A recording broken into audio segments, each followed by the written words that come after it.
Shalom saudara yang dikasih dalam Tuhan, kembali lagi bersama channel Satu Hari Satu Firman, dimana kita hari ini, pagi ini juga akan meresapi, mendalami setiap firman-firman Tuhan dengan kondisi alam yang Tuhan anugerahkan bagi kita.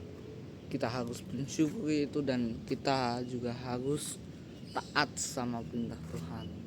Sebelum kita memulai renungan pada hari ini, marilah kita berdoa agar kita siap menerima apa saja yang dikehendaki Tuhan dalam kehidupan kita.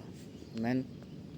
Allah Bapa yang Maha Kuasa yang kami kenal dalam nama Tuhan Yesus Kristus, terima kasih Bapa, kami bersyukur atas setiap anugerah-Mu, baik secara rohani maupun jasmani hingga hari ini Tuhan. Engkau telah melindungi istirahat malam kami dan kembali pada pagi hari ini dapat bangun dalam keadaan yang sehat dan penuh semangat. Bapa, sebenarnya kami ingin mendengarkan renungan firman-Mu. Bukalah mata hati kami, pikiran kami, agar kami juga dapat meresapi dan juga bahkan melakukannya dalam kehidupan sehari-hari. Terpujilah nama-Mu Tuhan kini dan sepanjang masa. Kami berdoa hanya dalam nama Tuhan Yesus. Haleluya, amin. Saudara yang dikasih dalam Tuhan, renungan pada hari ini kita ambil dari 1 Tawarikh pasal yang 12 hingga yang ke-13. Di sini saya tidak akan membacakan lagi secara panjang, tapi di sini saya ingin merangkum apa saja yang Tuhan mau bicara kepada kita pada pagi hari ini. Amin. Dalam 1 Tawarikh 12 ini dikatakan intinya adalah umat Israel, semua suku-suku, kebanyakan suku-suku yang ada di Israel itu sepakat untuk memilih Daud untuk dinobatkan. Amin. Kita tahu bahwa pada perjanjian lama menobatkan seorang raja itu adalah awal yang baik bagaimana raja itu akan dipakai Tuhan untuk menyelamatkan bangsa Israel. Amin. Raja itu ketika dia dinobatkan, dia juga harus siap, dia dipersiapkan untuk memimpin bangsanya. Amin. Di sini umat Israel menobatkan Daud bukan hanya sebagai tata cara atau adat, tapi di sini memang Daudlah yang sudah ditetapkan Allah. Allah berbicara kepada Nabi Samuel. Dia berbicara bahwa raja selanjutnya, raja setelah Saul adalah raja yang berlatar belakang seorang gembala. Dia terbiasa dengan memelihara ternaknya, kambing dombanya, makanya dia terampil. Dikatakan dia terampil. Dan Allah memaksudkan nama itu adalah Daud sendiri, saudara. Jadi Daud dinobatkan di sini bukan hanya sekedar tata acara ya, tapi di sini Daud dinobatkan juga sebagai tanda bahwa memang Allah sudah memilih Daud dan akan terus memakai Daud. Amin. Di sini di pasal 12 kita dapat belajar bahwa setiap orang yang mau dipakai Tuhan, yang mau hidupnya dipakai oleh Tuhan, dia harus memberanikan diri untuk istilahnya memberikan diri kepada Tuhan. Tidak hanya kepada Tuhan, tapi juga kepada masyarakat, kepada orang-orang.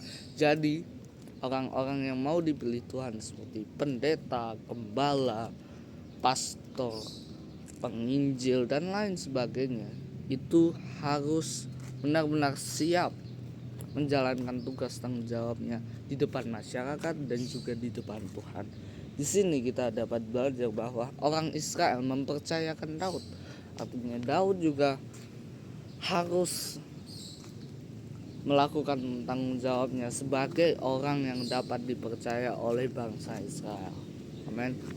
Di sini adalah awal perjalanan Daud, di mana ia semakin dibentuk oleh Tuhan, semakin diangkat oleh Tuhan. Amin.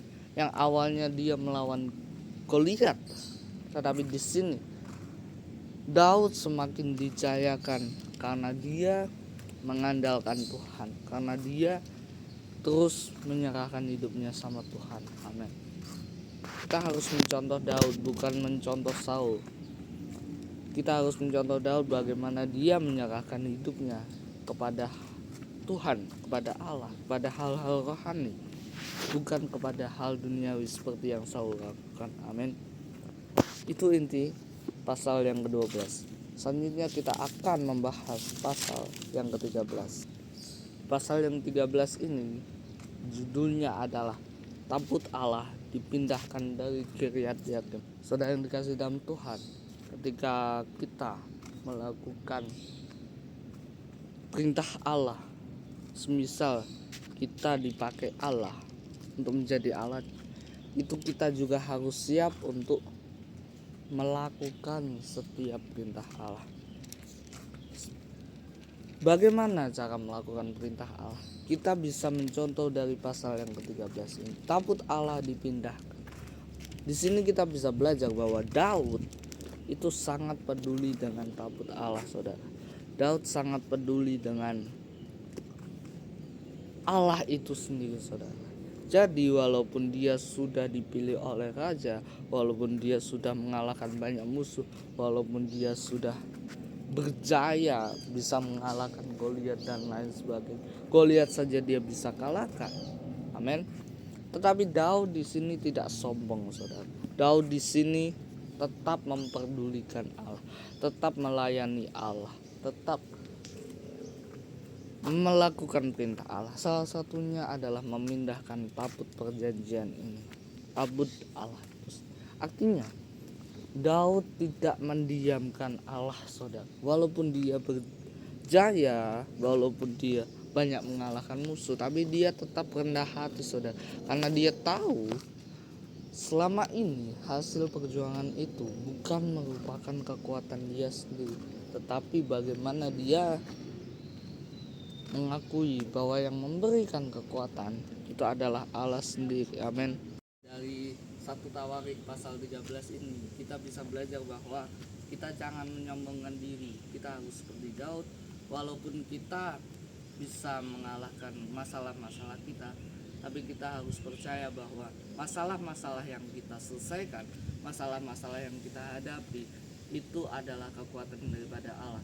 Dikatakan di dalam Filipi 4 ayat 13, segala perkara dapat kutanggung di dalam Dia yang memberi kekuatan padaku.